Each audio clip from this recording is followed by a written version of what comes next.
I wonder what you would do if you had the power to dream at night any dream you wanted to dream. And you would, of course, be able to alter your time sense and slip, say, 75 years of subjective time into 8 hours of sleep. You would, I suppose, start out by fulfilling all your wishes. You could design for yourself what would be the most ecstatic life. Love affairs, banquets, dancing girls, wonderful journeys, gardens, music beyond belief. And then after a couple of months of this sort of thing at 75 years a night, you would be getting a little taste for something different. And you would move over to an adventurous dimension where there were sudden dangers involved and the thrill of dealing with dangers. And you could rescue princesses from dragons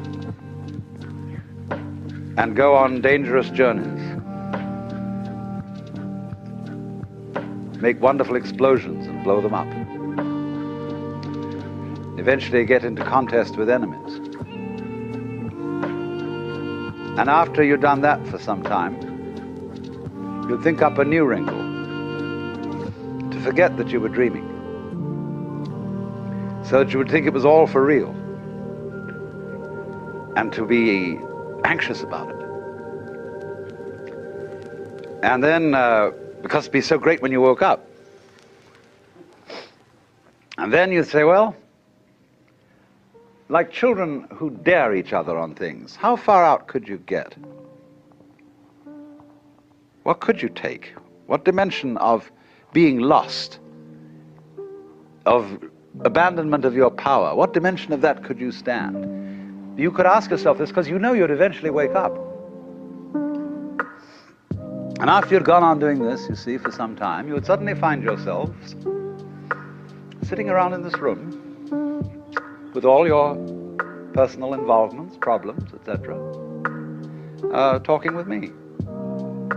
How do you know that's not what you're doing? Could be. Because after all, what would you do if you were God? If you were what there is, the self. In the Upanishads, the basic texts of Hinduism, one of them starts out saying, in the beginning was the self. And looking around, it said, I am. And thus it is that everyone to this day, when asked who is there, says it is I, and thereafter gives whatever particular name he may have. For if you were God, and in this sense that you knew everything, and you were completely transparent to yourself through and through, you would be bored.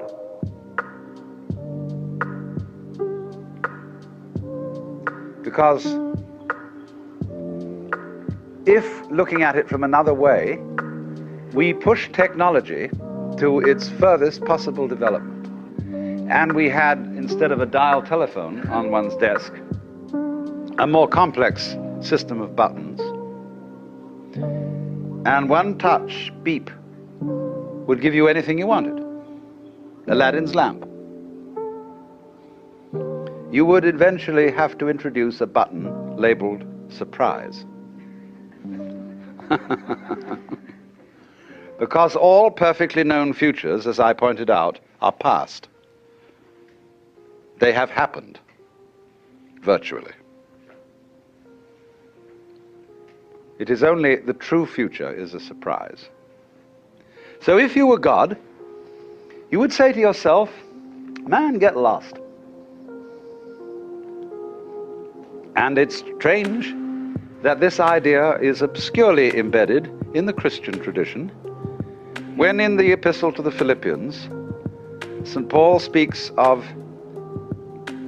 God the Son, the Logos, the Word of God, who is incarnate in Christ, and says, "Let this mind be in you which was also in Christ Jesus, who being in the form of God thought not equality with God a thing to be clung to,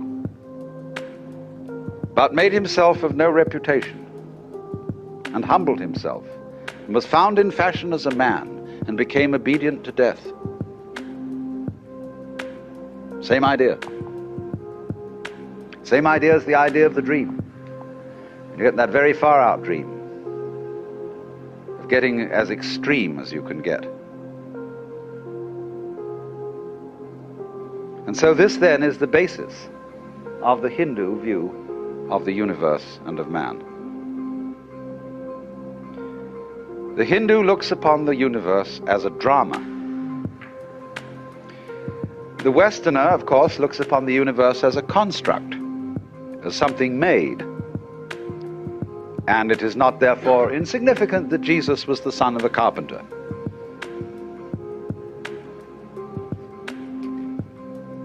The Chinese looks upon the universe as an organism, as we shall subsequently see. But the dramatic idea is basic to Hinduism.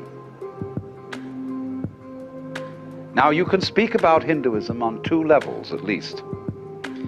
One I will call the metaphysical level, and the other the mythological level. If you speak on the metaphysical level, you can speak only in negative language. You can say what the divine, the ultimate reality, is not. If you speak on the mythological level, you may speak of what the divine is like, because myth is not a falsehood, as one uses the word in a sophisticated way. A myth is an image, a concrete image, in terms of which man makes sense of the world.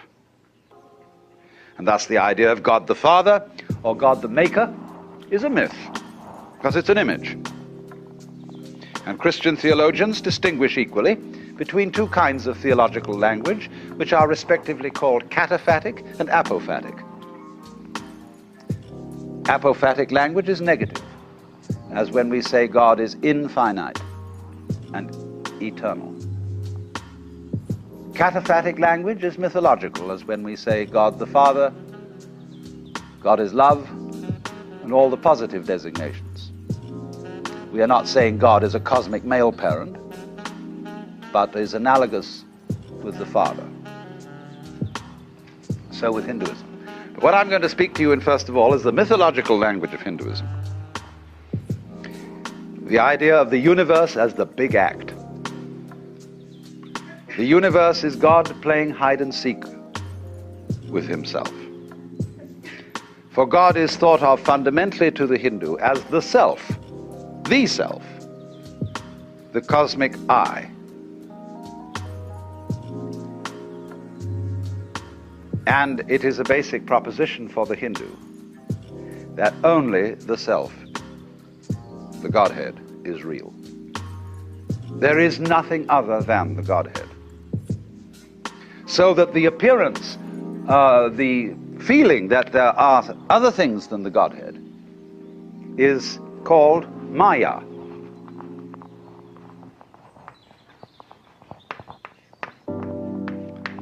Maya. We ordinarily translate that word illusion. But you must be careful about the word illusion. Illusion is related to the Latin ludere. And that means play. And this is why the analogy of the world is dramatic. It's a play, in the sense of a stage play. Now, when you go to the theater, you know what you're going to see is not for real. Because the proscenium arch tells you that everything that happens on the far side of that arch is only in play, not serious. But the actor, and you will hope that he will be good at it, is going to try and persuade you that it's for real. So that he will so move you that you are crying or sitting in anxiety upon the edge of your chair. And so the audience is almost persuaded to be taken in. Now, what about if this would happen with the very best actor of all, the great actor? The audience would, of course, be completely taken in. But in this case, of course, the actor and the audience are the same, the self. The self has thus the capacity to abandon itself, to forget itself, to hide from itself, and thus to make the most completely convincing illusion, but in play. And so the activity, the creative activity of the Godhead in Hinduism is called lila, which means play. Our word lilt is related to it, I think. But so also in the book of Proverbs, you will find a discourse being given by the divine wisdom. The Lord possessed me in the beginning of his ways before his works of old. I think it's the 22nd chapter of Proverbs, in the course of which the wisdom says that its delight was to rejoice, the King James Bible says, in the presence of God and with the sons of men. But the Hebrew translated rejoice says play. Rejoice is a sort of dignified Elizabethan, but it says play. And St. Thomas, aware of this, said that the divine wisdom was above all to be compared with games, because games are played for their own sake and not for any sort of ulterior motive. So also music is a kind of non-purposive thing, because you don't either play music to reach a destination, nor do you dance to reach a particular place on the floor. It is the doing of it itself that is important, because after all, if the object of music were to gain a certain destination, those orchestras that played fastest would be considered the best. So the idea is that that dancing and music, more than other arts, represent the nature of this world. That it is playful, that it is sport. That it may be sincere, but is definitely not serious. And as G.K. Chesterton well put it once, the angels fly because they take themselves lightly.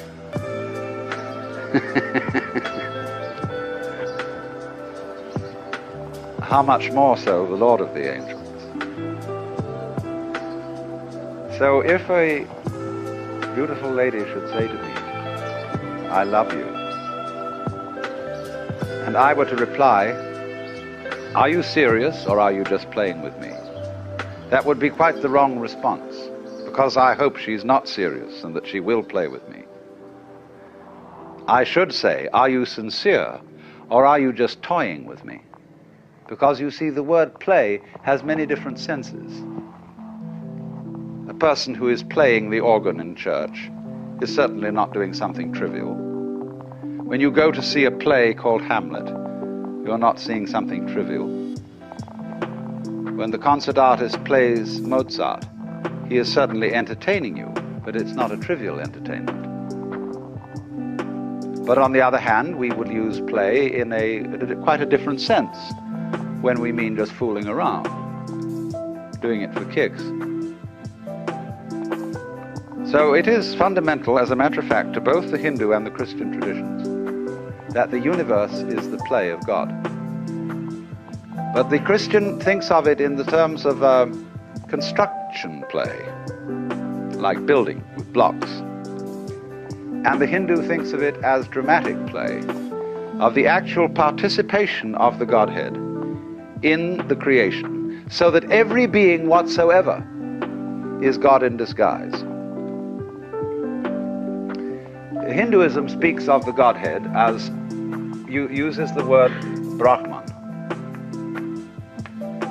This is a neuter form in Sanskrit from the root brih, which means to grow, to expand, to swell. the neuter form Brahman does not have quite the connotation then, you see, of kingship that we will find attached to the Western idea of God, but is also referred to as Atman. And this word we translate ordinarily the self. So you can have the para, param, you put the M in to connect the particle. Paramatman, which means para, the supreme self, or sometimes just the Atman alone, and that means the self in you. But the fundamental principle of Indian philosophy is Atman is Brahman. Your self is the supreme self. Or it is expressed also in the formula Tat Tvam Asi. Colloquially translated, you're it. Or Tat, that, Tvam, Latin tuam, you, Asi, are. You are that thou art. Tat, of course, is the first word uttered by a baby. Da, da, da, da, da, da. And fathers flatter themselves that it's saying dada. It's not. It's saying that. Da, da, da, da, da, da.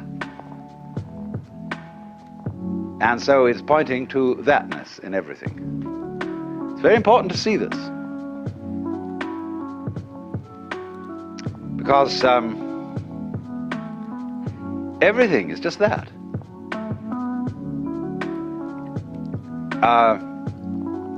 I can say it in a negative way, which you won't appreciate at first, perhaps. Everything is meaningless.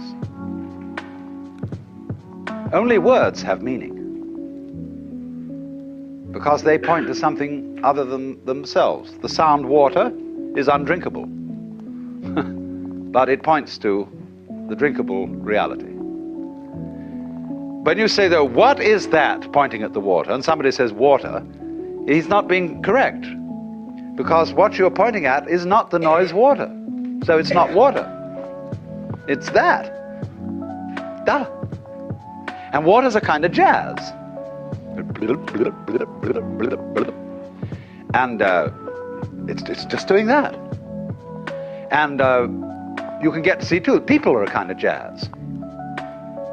They talk and communicate with each other, but what does that mean? Well, they get together and they make more people, and they do this and they do that, and they eat and they go on doing this jazz, but it's just jazz. And you begin to see, as you do that, everything's like music, you see. It's all these complicated vibrations, in all kinds of ways. That's that, or thatness, ta-ta-ta, also called in Sanskrit. So anyway, this is the fundamental notion that you are really what there is, the works. Only you're playing hide and seek with yourself, and on a stupendous scale. Hindus measure time in units which in Sanskrit are called kalpa. And a kalpa is a period of 4,320,000 years. And there are two kinds of kalpa. One is called manvantara,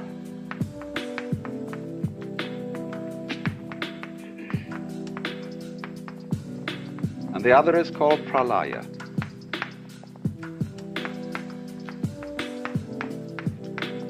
Manvantara is the kalpa in which the universe is manifested, in other words, in which God puts on his big act.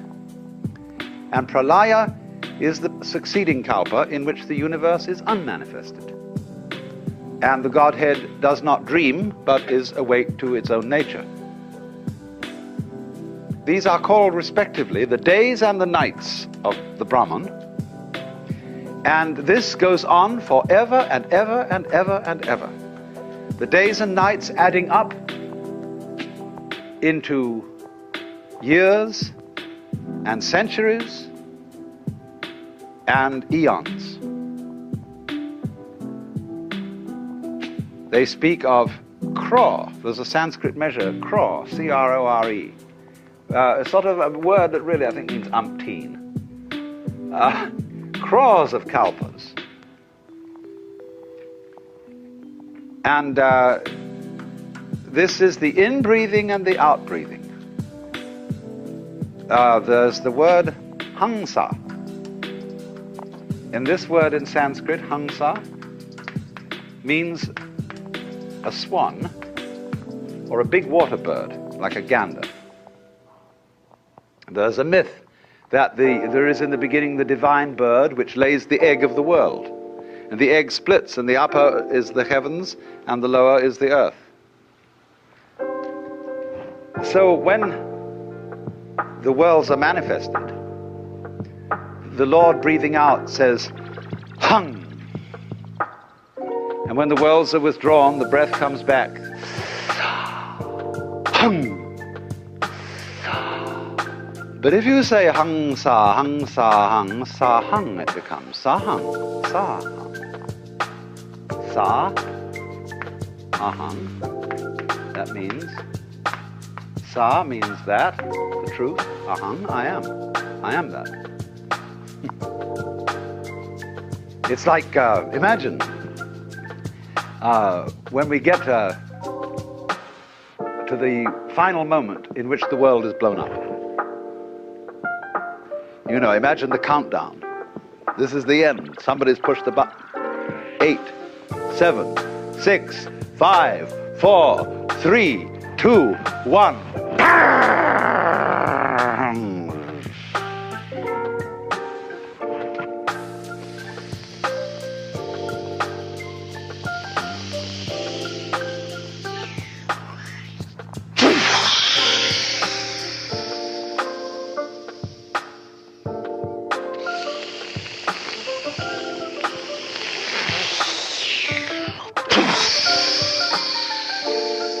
What are you listening to?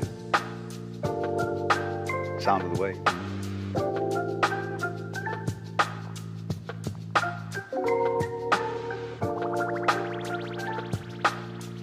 And you can sit and listen to the little waves on the seashore. And you get back here into this kind of thinking, and you're hearing the ocean of the universe going. And that's your breathing too. It's all one rhythm. So it may be that every star was once a planet populated by intelligent people who found out about the fundamental energy of the universe and blew themselves up. And as they blew up, they scattered all kinds of stuff out which became little planets. Which in a long time, life started all over again. Because the Hindu theory is very odd. Every kalpa in the Manvantara period, where there's a manifested world, is divided into 4 subdivisions of time, each one of which is called a yuga. That means roughly an epoch or an era. And there are 4 yugas, and they're named after the different throws in the Indian game of dice. There are 4 such throws, and the first is called Krita. That means, Kri means to do, as when we say something is done, truly done. It's the perfect throw of 4. The second is called Treta, which is the throw of 3. The next is called Dvapara, which is the throw of 2. And the final one is called Kali, which means the worst throw, which is the throw of 1. Now, each of these periods of the kalpa are of different lengths. Krita is the longest, and Kali is the shortest, and so ranged. So that when the world is first manifested, as in those dreams that I were mentioning to you, the world is in a golden age to begin with. It's perfect. And that is the longest period of time. Then when we get a little bit more adventurous, you see, the Treta means that in this era, a kind of disharmonious element enters into things. It's like a three-legged chair isn't so secure as a four-legged chair. It's just a bit inclined to tip. And as it were, as a fly in the ointment, a snake in the garden. Then comes Dvapara, in which the forces of good and evil are equally balanced. And finally Kali, which is the shortest period, where the forces of evil are triumphant, and the world is destroyed at the end of it. For then the Godhead appears in the form of Shiva, who represents the destructive aspect of the divine energy, and whereas Brahma is the creative, Vishnu the preserver, Shiva the destroyer. But Shiva is always the destroyer in the sense of the liberator, the guy who breaks up the ruts. And he comes on with a blue body and 10 arms and a necklace of skulls. Indian gods have many arms because they are cosmic centipedes. They do all things without having to think about it. Like the centipede doesn't have to think about how to manipulate its legs. Like you don't have to think how to grow your hair. And as Shiva dances what is called the Tandava, which is the dance of destruction at the end of the cycle, at the end of the kalpa, you will see that his hands contain clubs and knives and bells, but one hand is like that. And that gesture means don't be afraid. It's a big act.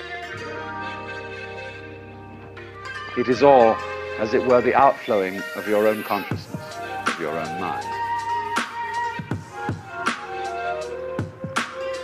Now then, the Hindu life is related to this cosmology.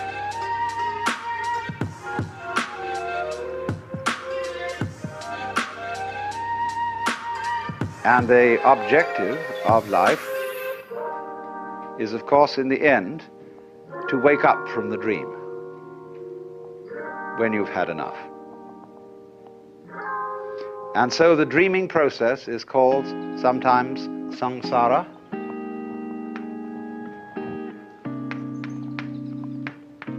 samsara is the round, the rat race.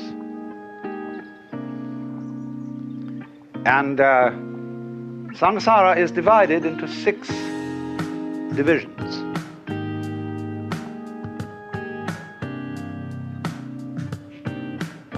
I better draw a map, I think. This is common, you see, cosmology to both the Hindus and the Buddhists. This is the world of the Deva. And this is the same root from which we get both divine and devil. But Deva means angel. The highest and most successful beings in the universe. And so opposite, this is the world of Naraka, who are the most unsuccessful. These are the purgatorial worlds of extreme suffering. This is the world of Ashura. They are also angels, but they're angry angels, representing the wrath potential of energy. This is the world of animals. This is the world of Preta, for which we have no English equivalent. They are hungry or frustrated spirits who have enormous stomachs but mouths only the size of needles. Vast appetite and no means of fulfillment. And this is the Manu world, that is to say, the world of man. You don't have to take this literally. You could say, when you are extremely happy or ecstatic, you're here. When you are miserable, you're here. When you're dumb, you're here. When you're mad, you're here. When you're frustrated, you're here. But when you're more or less your normal, rational self, you're here. Now, so all life, through the period of the kalpas, goes grinding around this wheel. And if you go up, and you succeed, and you get to the top, you have to come down. They don't see success, in other words, in the world as a method of liberation, because it implies failure. So the idea of liberation, which is called moksha,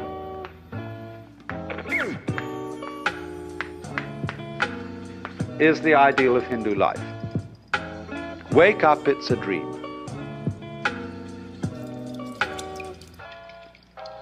And in time, there is no hope in time. Everything is going to get worse in time. Because, as you know, it does. We all fall apart in the end. Everything falls apart. Institutions, buildings, nations, it all crumbles. And people say, well, that's an awfully pessimistic philosophy. Well, is it? I would rather say that the people who have hope in the future are the miserable people. Because they're like donkeys, chasing carrots that are dangled before their noses from sticks attached to their collars. And they pursue in vain, always hoping that tomorrow will be the great thing, and therefore incapable of enjoying themselves today. People who live for the future never get there, because when their plans mature, they are not there to enjoy them. They're the sort of people who spend their lives saving for their old age, and trying to teach their children to do the same thing, so that when they retire at 65, you know, they have false teeth and wrinkles and prostate trouble and all that sort of thing. Where were you going? What did you think it was all about? Furthermore, the fact that life is transient is part of its liveliness. The poets, in speaking of the transience of the world, always utter their best poetry. You know, our revels now are ended, and these our actors, as I foretold you, are all spirits, and are melted into air, into thin air. And like the baseless fabric of this vision, the cloud-capped towers, the gorgeous palaces, the solemn temples, the great earth itself, aye, all which it inherit shall dissolve. And like this insubstantial pageant faded, leave not a wreck behind. We are such stuff as dreams are made of, and our little life is rounded with a sleep. And said so well, it doesn't seem so bad after all, does it?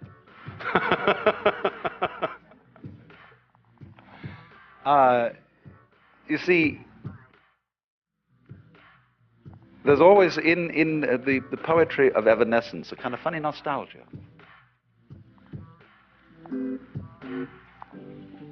Moralists will say, those lovely lips which you so delight to kiss today will in a few years rot and disclose the grinning teeth of a skull. So what?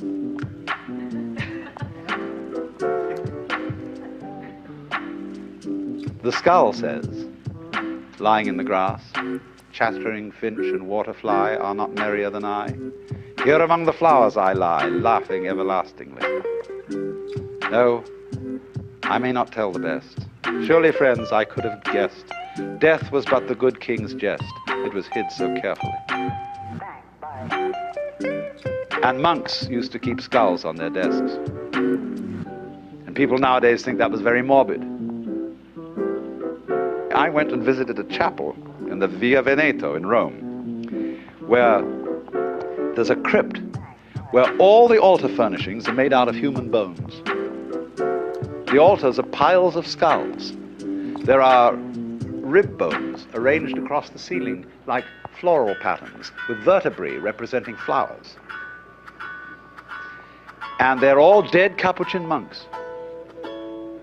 And there's a funny little monk collecting the admissions up at the top. And he has one of the funniest grins on his face I've seen in a long time. I said to him, you know, on the day of resurrection, there's going to be an awful lot of scuttling up this narrow staircase. People trying to reassemble their bones. Oh, dear Father, isn't that my fifth metatarsal? So,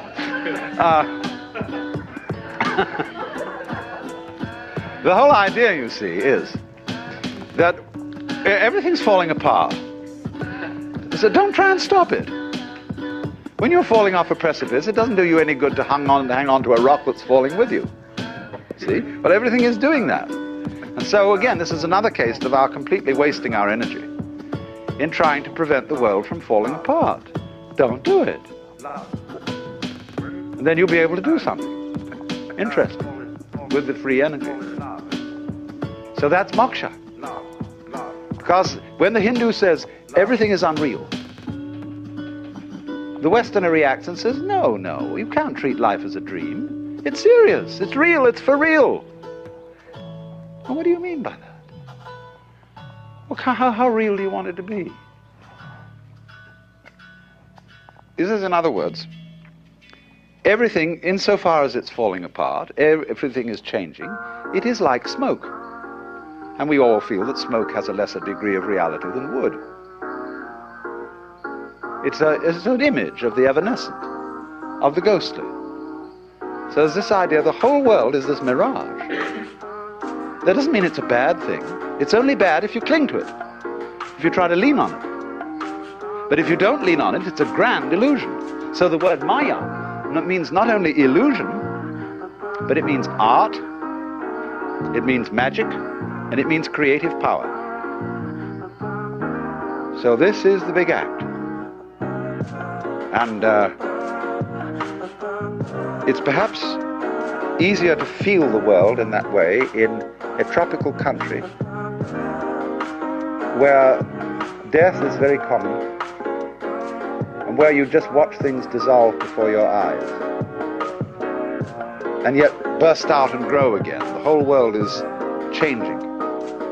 Maybe easier to think that way than in our environment. Although when you're out in California, the human landscape changes so fast that no town is the same for 2 years. Any mailing list that you have changes 1/3 addresses per annum. Nothing stays put. The hills are shadows and they flow from form to form and nothing stands. Now, this, you see, is not a pessimistic attitude, therefore, at all. To be able to realize that this world is simply a dream, a dancing play of smoke. Fascinating, yes, but don't lean on it. Life is a bridge, says one of the Hindu sayings. Pass over it, but build no house upon it. And so immediately you see that. This is responsible for the enormous gaiety of certain Hindu sages. This is a thing that often puzzles Westerners. The element of, they expected anybody who's an ascetic or a sage or something to be rather miserable, with a glum face. But on the contrary, you take this character who's going around these days, Maharshi Mahesh, he's always laughing. Because he sees through it. He looks on every side, and there is the face of the beloved, of the divinity, in everybody, in every direction, in everything, playing at being you. And you can look down into a person's eyes, way, way in, and you see the self, the eternal divine. What is so funny, when it puts on an expression, saying, what, me?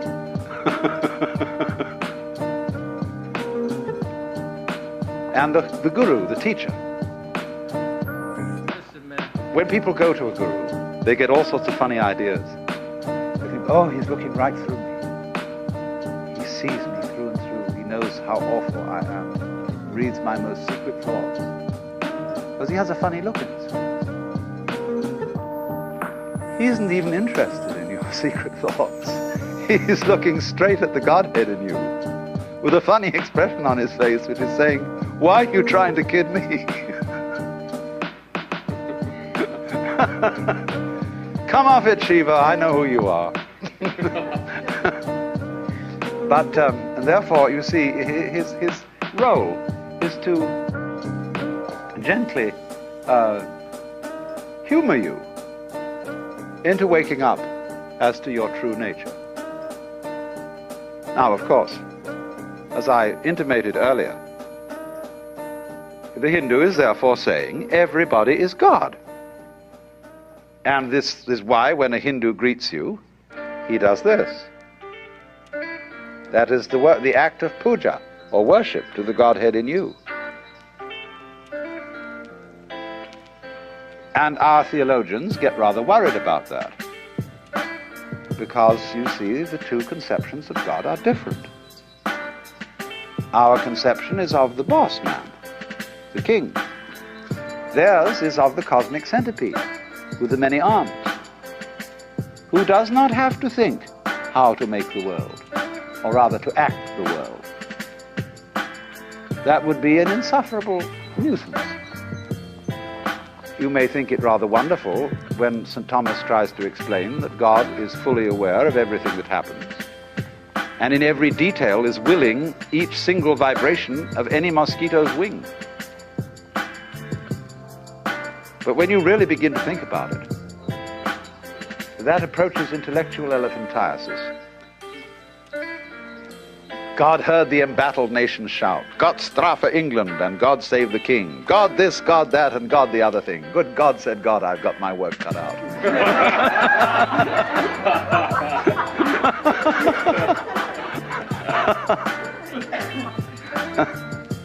So therefore, when somebody in India suddenly announces that he's God, nobody accuses him of blasphemy or of being insane. They say simply, "Congratulations, at last you found out." And they don't immediately request a miracle. As you see, if we get across someone who says, "I'm God," or "I'm Jesus Christ," they say what they said to Jesus Christ in the first place. "Command that this bread, these stones be made bread." And you know, he used to wangle out of it by saying, "A wicked and deceitful generation seeketh after a sign, and there shall no sign be given." The Hindu would say, "But there is no point in changing it. It's going the way I want it to anyhow." Only really and truly, there is not this idea of God the technician, but rather the power of omnipotence is not to be able to do anything, but to be doing all things, whatever it is that's going on, and spontaneously, without having to think about it, which is very clumsy. Now then, I must say something about how then this relates to the life of the Hindu. The Hindu divide life into certain stages, what are called the ashramas. The first is called brahmacharya, the second grihastha, and the third vanaprastha. Brahmacharya means the stage of the student, the apprenticeship. Grihastha, the stage of the householder. And vanaprastha, the stage of the forest dweller. This is related to cultural history of early India. Before we have agrarian communities, we have a hunting culture, which is on the move. In a hunting culture, every male knows the whole culture. There is no division of labor. And the holy man of the hunting culture is, of course, called a shaman. A shaman is a realized man, a man who knows the inner secret. He's seen through the game. And he finds it by going away alone into the forest and cutting himself off from the tribe. That is to say, from social conditioning. And he goes maybe for a long period into the forest and comes back. He's found out who he is. And he sure isn't who he was told he was. But as hunting cultures settle into agrarian patterns of life, what do? They build a village. And around the village they set up a stockade, which is known as the Pale. And the village is always, of course, standing at crossroads. And there you get in an agrarian society a division of labor. And the division of labor comprises four.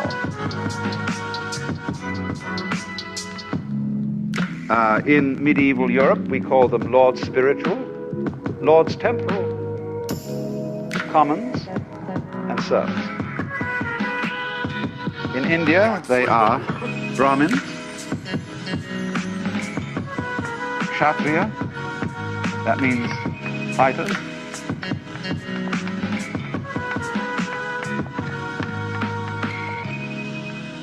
Vaishya, merchants, traders, Shudra, laborers. So you've got the priests, the warriors, the merchants, and the laborers. Division of labor. The four sections of town. And so the four basic castes. So when you are born into a caste, and your duty as a grihasta or householder is to fulfill your caste function and to bring up a family. When you've done that, you go back to the forest,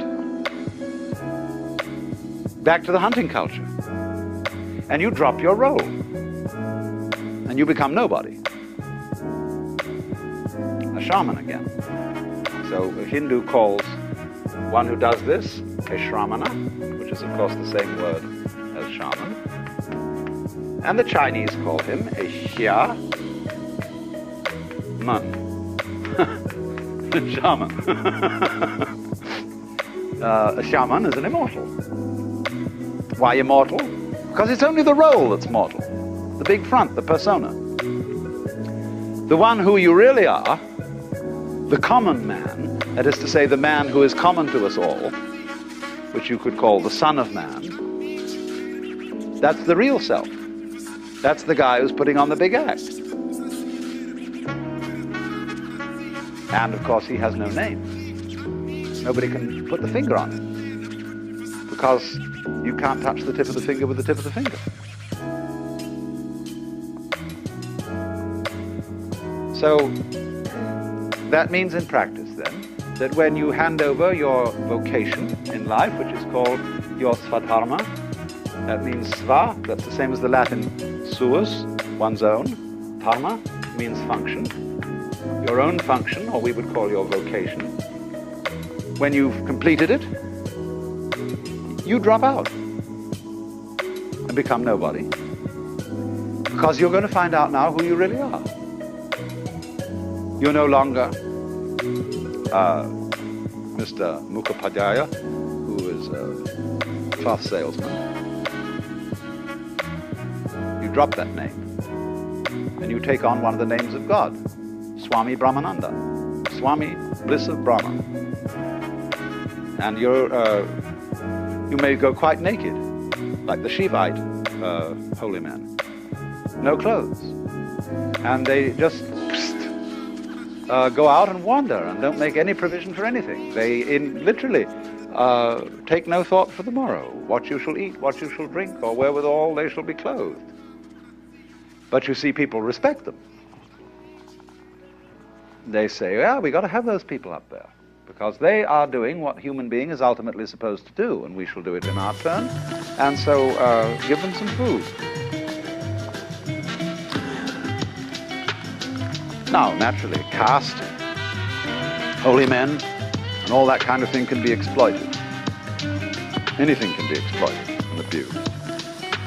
But we can look at it all and say, what a mess. Why don't you do something for yourself? Why don't you kill the sacred cows that eat them? Why don't you clean up? Why do you permit all this disease?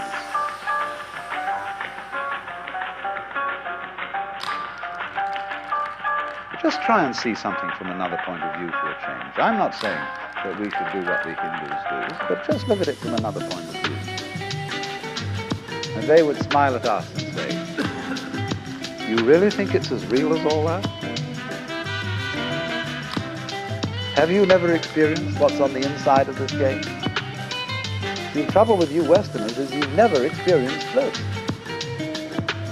You never got down to the root of reality. You don't know that state of consciousness. So you're frantically trying to patch everything up and pin it all together and screw the universe up so that it's fixed. And you can never do it. All you're doing is going wildly rushing around and creating trouble. Of course, Western-educated Hindus think the same way. They are now for rushing around and patching India up. And what's going to happen is they're going to arm all the millions of people in India. And they're going to create a lot of trouble in Asia one of these days when they become a powerful society. When you read Milton's Paradise Lost, long before Lucifer decided to rebel, the whole of heaven was armed. And he describes the legions of angels with their escutcheons and gonfalons and military deportment. Who was looking for trouble?